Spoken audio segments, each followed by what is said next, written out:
Why cultural cell of a university is important. How cultural events and participation in such events groom the student 360 degree. What are the challenges that a cultural secretary faces for conducting huge events such as convocation, Junoon, etc. We will discuss all of this and much more in today's episode of Vartalap. Namaste, my name is Rashmi Sharma. I am Head of Content at Silver Oak University and I welcome you to episode 17 of Vartalap, a special podcast series brought to you by Silver Oak University. To discuss about Cultural Cell, today with me is Silver Oak University's Cultural Secretary, Dr. Himani Mittal. She'll be talking deeply about cultural events that happen in and around university and how it plays a very crucial role in overall development of children. Why do you think cultural events and cultural cell is a very important vertical for a university? Definitely, it is an important vertical for a university, because if we look at the academic curriculum, it keeps on going on throughout 3 years or 4 years, whatever the course duration may be.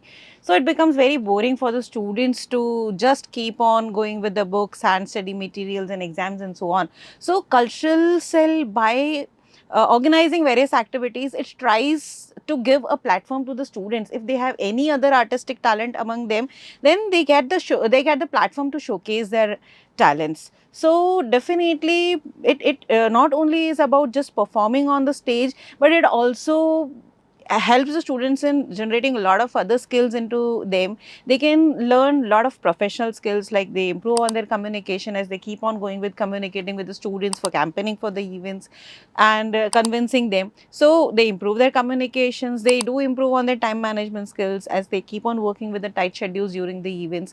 They further keep on working on their leadership skills. If I also talk about the kind of cultural events that the Silver Oak University has been hosting, let's try to understand what has been the journey for you. We can start with the time you joined the university. How was it, and how is the landscape right now? So earlier we used to have just Junoon, it is our cultural festival, annual cultural festival. It used to take place. We used to have a technical fest called Talash. So these were very few activities that were taking place. But now, if you look at the scenario, you could see the campus vibrant throughout the year. So even if during the time of events, you will feel that it is the campus is vibrant 24 into 7, as students are working in the nights to decorate the campus whenever the activities come into.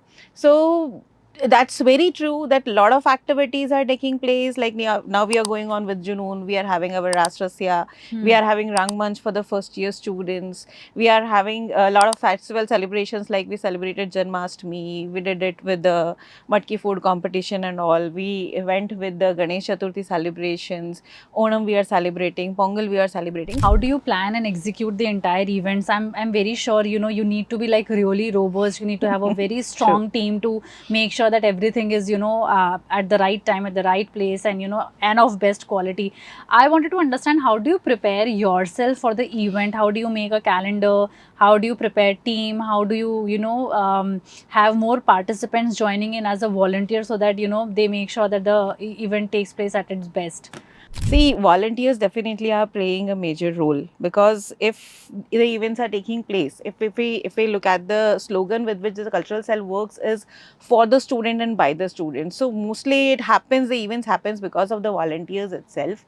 But yes, if you're asking me how do we go with the process, so definitely we go up with an activity calendar for every academic session, and according to that we keep on going on with the activities. So we do prepare, we do create a whole team, and there would be various committees. Into those teams would be looking at various aspects. A few committees would be looking after the hospitality, one would be looking after the venue setup, other would be looking after the performances, other would be looking after, you say, the audio visuals activities, discipline, then backstage. Lot of committees are being framed to execute these kind of events. And if we talk about the challenges, definitely, because every faculty member is involved into teaching, every volunteer is, again, they are having their own academic curriculums too, so they keep on doing on with this, along with this. So they are really very amazingly striking the balance between the two.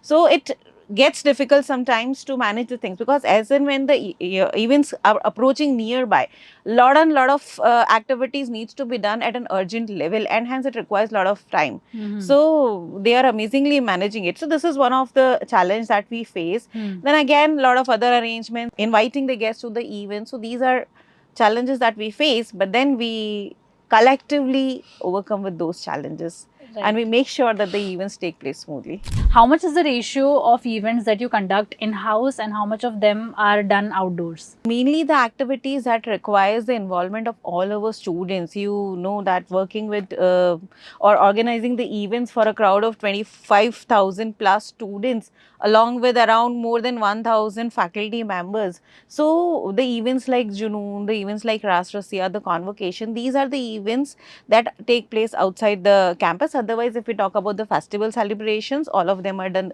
within the campus itself. Right. So around, you can say that it is a ratio of 40-60. 40% goes outside the campus and 60% are conducted within the campus. So many people, there are so many students who are very shy. How do you think that you bring out the best from them, and you also make sure that participation from those kind of set of students also come in, so that they also groom during their academic tenure in university? See, many times these takes place as far as it is about identifying the talents among the students. So over here, both the faculties, the students, the senior students, they play a major role. Whenever they come up with any kind of talent with any of the student, they do bring up them to the cultural cell, and we do have the function called Rangmanch. It is again our talent showcase, which we organize for first year students. So those new students, when they are coming into the campus, through that also we try to identify the talent, and then later on these students who have shown great talents, they are being given the bigger platforms, the larger platforms, Right. where they perform.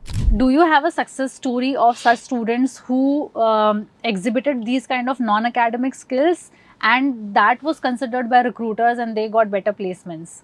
Yes, definitely. Because see, as I said, the students are working on a lot of skills. They are working on their communications. They are working on the leadership skills. They are working on the time management skills. They are working on the managerial skills. None of the efforts that the students have made in executing these events have gone effortless. Because as the students go for the volunteering, they get the volunteer certificate. They even get the participation certificates, which they can mention in their resume, which gives a good weightage to the resume. Because the recruiters are not just looking after the academic knowledge or the technical knowledge, but they are even looking for the managerial skills. And even I would not forget to mention that there are many of our students who have even having their own startups. They are running their own event management companies. They get motivated from the activities that we do over here, and out of that they have generated their own ideas and they are running their businesses. So that is you can see that is the impact that this is creating. Talk about one of the greatest event that took place in 2025, the convocation, and with that I think Silver Oak University's brand image was taken to another level. I think that was a most commendable job our cultural cell has done. According to you, what do you think is going to be challenge for you for the next coming year, because you have already set your bar so high?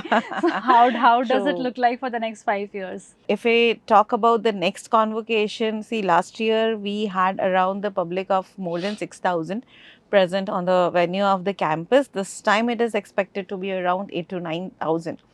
So managing the public, the crowd over there, this big crowd at a stretch. So it definitely requires a lot of efforts to be made and a lot of proper minute level planning to be done. So definitely this is going to be a bigger event, and it is an event where that is no loopholes can be tolerated or accommodated, and hence it becomes challenging. You would have invited a lot of dignitaries, lot of celebrities, lot of academicians for different events, right? How has the experience been so far, and if you could name some of the renowned personalities you had interacted with? If we talk about the last convocation, we had Anand Kumar on our podium. We had the Chief Minister of Gujarat on our podium. If we talk about the further years convocation, we had the renowned scientist from ISRO with us. So it is really a very great opportunity for me that university is provided, not only to me, to my students too, because as an academician you understand whatever motivation I can provide to my students, these people would be able to motivate them by sharing their stories. They inspire the students in moving ahead with their careers in an awesome way. So that really is a very great opportunity, and I should thank Silver Oak University for that. It's very important that students and parents also learn about the importance of cultural events. Last words, if you could talk to parents and students directly, why should they choose Silver Oak University because of the cultural cell, and why cultural cell is going to be a very important part of their overall development if they choose Silver Oak University in 2025? As Rashmi, I have already told that the students are learning a lot of managerial skills that they can apply in their jobs too. So I would request parents, or I would suggest parents, that they should go with the Silver Oak University, because this is the university not only at the cultural level, but it is providing the platform to the students in all the levels. You can see that you have the startup cell, you have a lot of computer clubs that are operating, you have a lot of center of excellences. So not only about the cultural cell, along with cultural cell together, all of these are able to create a learning atmosphere for the students, and we can see that there is no bar for the students to learn. If they want, they can be present at the campus 24/7, and they can have their own opportunities, they can have their own learnings. You can see that ATV vehicles are being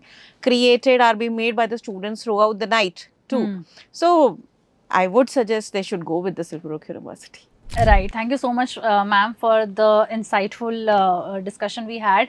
I think really it is very important for students and parents to understand that cultural events and participation in events, which is academic and non-academic both, is very important for the overall grooming of student. And Silver Oak University is a university which creates a holistic environment for a student to nurture, to grow, and groom 360 degree. If you think that you want your children to grow 360 degree, have a holistic environment where they can nurture, grow, be an entrepreneur, or interact with celebrities and academicians, Silver Oak University is a great place to be. If you are targeting Silver Oak University for your diploma, UG, PG courses, we are welcoming you here. You can just directly call our admission cell, or can visit our website, or can pay a visit to our Gotha campus as well. If this video was helpful to you, beneficial to you, you can please like the video, share it among your friends and family members. If you have not yet subscribed to the official YouTube channel, please do so. Before we leave, take very good care of yourself. Thank you.